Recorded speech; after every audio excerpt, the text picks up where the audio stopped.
Halo semuanya, apa kabar? Jumpa lagi dengan saya, Dr. Haryo Bagus Irawan. Everything has a beginning to find our thing. Oke? Nah, di video yang lalu kita sudah membahas tentang chapter 6. Ya, di chapter 6 itu tentang cedera pada tulang, sendi, dan otot. Sekarang saya akan nyambung lagi di chapter 6 juga tentang tulang, sendi, dan otot di part 2. Sampai kemarin review, kalau masih ingat, saya membicarakan tentang bagaimana caranya menangani cedera tersebut secara umum. Oke, sekarang kita akan mulai. Saya sih kepengennya pada saat saya membicarakan tentang buku ini kalian sudah punya bukunya. Ya. Nah, caranya itu ada di video pertama saya, di deskripsinya itu ada. Diklik aja. Silakan download bukunya. Oke. Kita mulai. Ini gue ada di sebuah kafe di salah satu bilangan di Kabupaten Tangerang. Wah, enaknya kita pesan kopi dulu ya, bentar ya. Bos, pesan dulu bos ya, satu seperti biasa. Siap. Oke, mantap. Kita omong dulu. Di sini ada tentang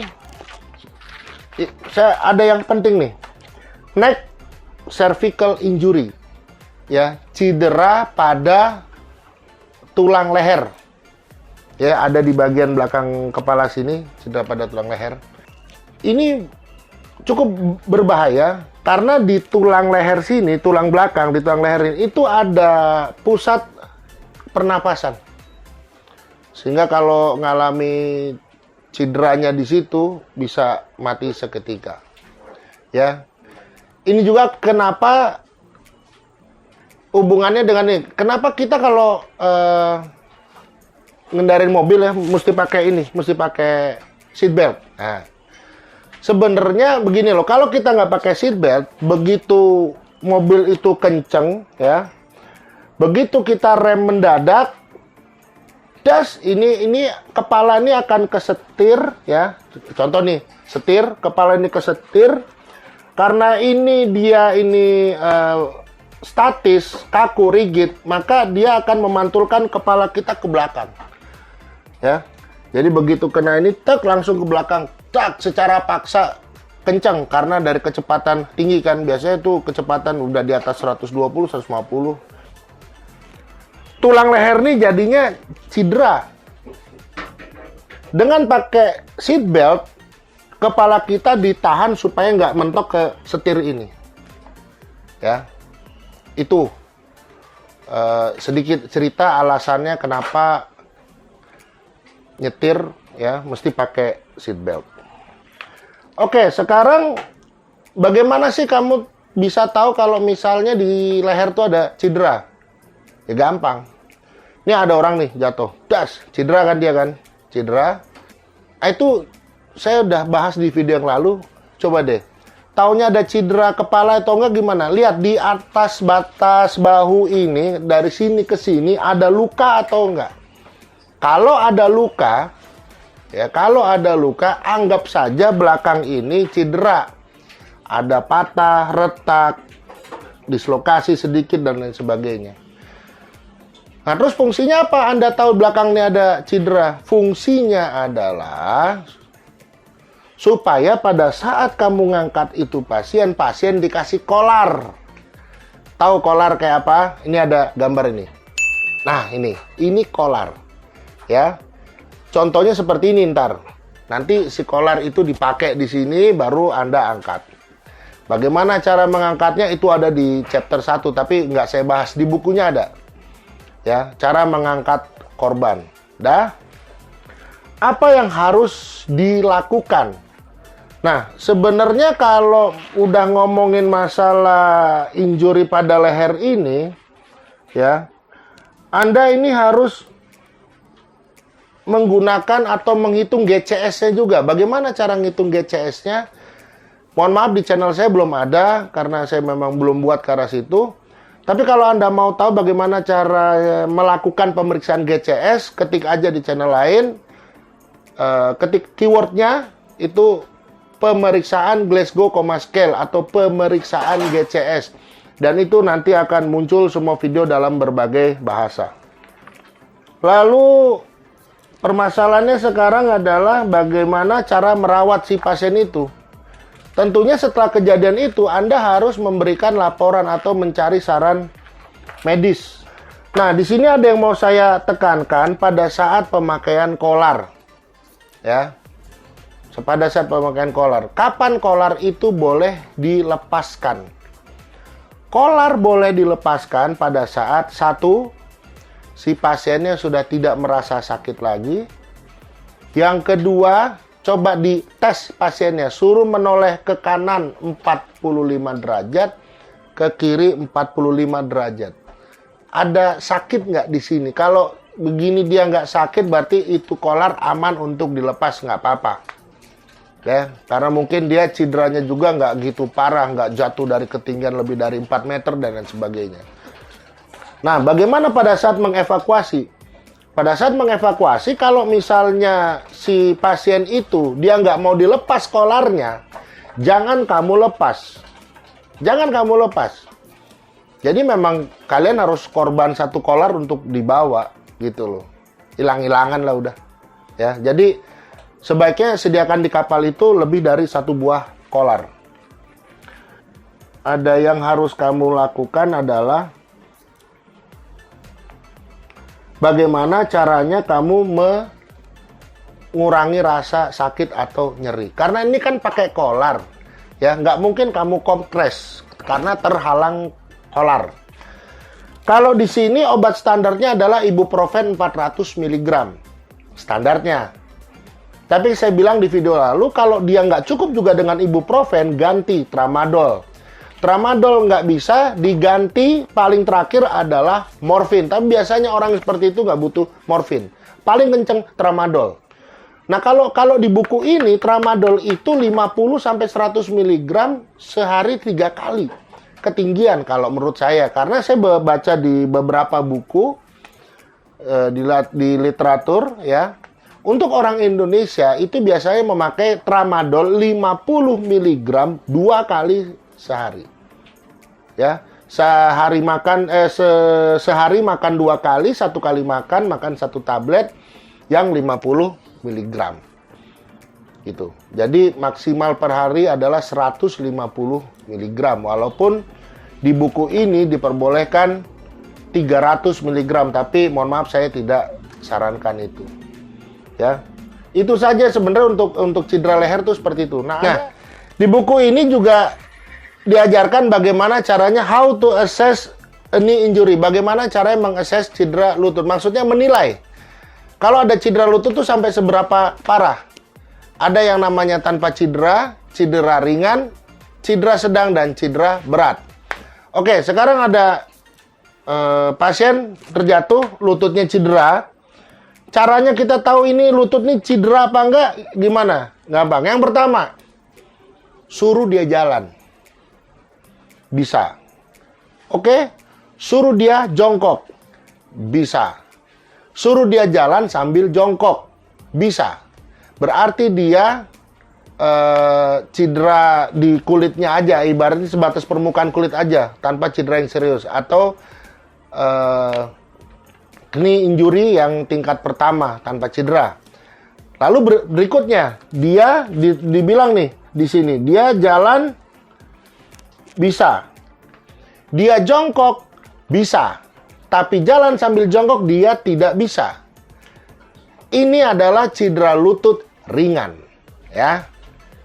Next, dia jalan susah, jongkok nggak bisa, apalagi jalan jongkok. Udah nih cedera sedang. Karena kenapa bilang cedera? Jalannya masih bisa walaupun tertatih-tatih. Nah, yang berat dari mulai jalan aja dia udah nggak bisa. Jangan lagi kamu suruh jongkok, apalagi jalan jongkok. Itu sudah cedera berat pada lutut. Nggak perlu kamu tahu bahwa itu tuh ACT, anti-cruciate trauma, dan lain sebagainya. ACT, PCT, MCT, dan lain sebagainya. Nggak usah tahu itu.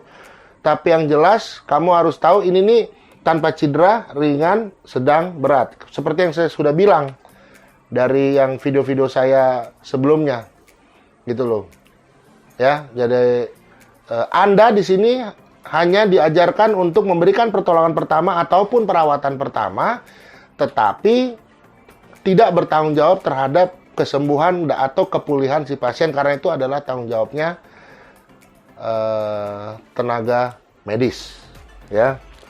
Nah, lalu apa yang harus dilakukan? Kalau di sini seperti biasa kita lakukan rise seperti video sebelumnya dengan teknik rise, kompres dengan air dingin. Lalu kalau ada nyeri, kasih obat nyerinya mulai dari ibuprofen, tramadol, morfin. Pilih ya. Ibuprofen atau tramadol atau morfin, jangan tiga-tiganya. Tapi kalau morfin kemungkinan sih nggak, kecuali dia cedera lutut berat. Biasanya antara ibuprofen dan tramadol aja nih. Nah, sampai di sini jumpa kita, tapi kita mau ngobrol dulu ya sebentar. Iya, tadi pesan kopi banyak bener nih pelanggannya. Bos, kopi udah jadi? Siap. Duduk sini dulu. Ini bentar ya. Udah, duduk sini dulu. Aduh. Apa kabar? Alhamdulillah. Siapa namanya? Dwiki, Dok. Dwiki. Iya. Yang punya sini? Barista sekaligus. Oke. Pipit kopi. Udah lama? Udah 1 tahun setengah, Dok. Udah setahun setengah ya? Iya. Ini di daerah apa nih? Kalau boleh tahu. Di daerah, tepatnya di Gor Sinta, Kampung Blok Kelapa, Sedang Wetan, Legok, Tangerang. Oh gitu, di Gor Cinta. Cobain ya. Siap, cobain, Dok. Semoga suka.